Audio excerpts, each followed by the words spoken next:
اس پہ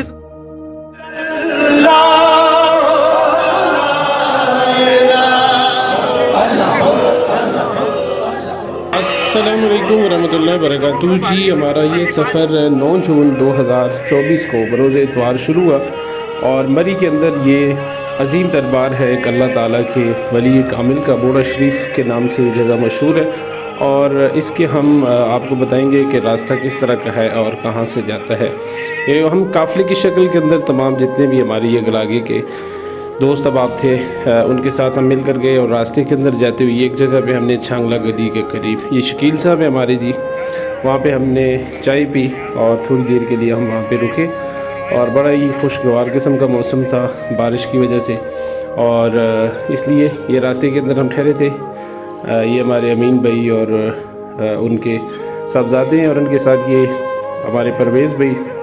اور دوسرے دوست احباب یہاں پہ آپ کو نظر آ رہے ہوں گے، اور یہ جی شہزاد بھائی، عباس بھائی اور فیصل بھائی ماچر، اور اسی طرح سے یہ ہمارے اشفاق بھائی اور دوسرے دوست احباب یہاں پہ آپ کو نظر آ رہے ہوں گے۔ اس کے بعد جب ہمارا سفر وہاں سے شروع ہوا، یہ شمریز بھائی ہیں جی، ان کے بغیر تو محفل نامکمل رہتی ہے، ان کا شغل میلہ لگا ہی رہتا ہے، اور یہ راجہ صاحب ہے۔ اور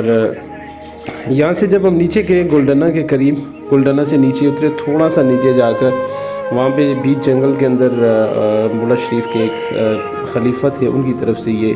کشمیر سائڈ کے، ان کی طرف سے یہ اہتمام کیا گیا تھا ضیافت کا۔ وہاں سے نیچے پھر سفر ہمارا شروع ہوا، تو آدھے راستے سے آگے گاڑیاں اتنی زیادہ تھی کہ روڈ بند ہونے کی وجہ سے پھر وہاں سے ہمیں آگے پیدل جانا پڑا۔ تو بہت ہی خوشگوار قسم کا موسم اور پہاڑی علاقہ ہو، سفر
پروگرام کے آخر کے اندر پیر غلام محمد گور نذیر صاحب نے آخر کے اندر دعا کرائی اور واعظ و نصیحت کی اور بہت ہی خوبصورت باتیں کی، اور اس کے بعد اختتامی کلمات کے ساتھ دعا کی۔ واپسی کے اندر جاتے ہوئے راستہ کافی بند تھا، گاڑیاں بہت زیادہ ہونے کی وجہ سے، لاہور کی طرف سے، پنجاب کی طرف سے آئی ہوئی گاڑیوں کی وجہ سے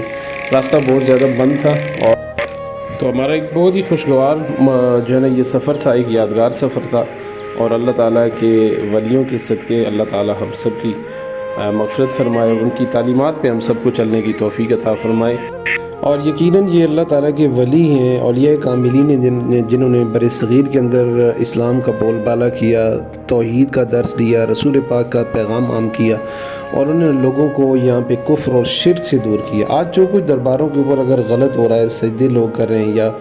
شرکیہ کام کر رہے ہیں، تو وہ ان کا ذاتی فعل ہے،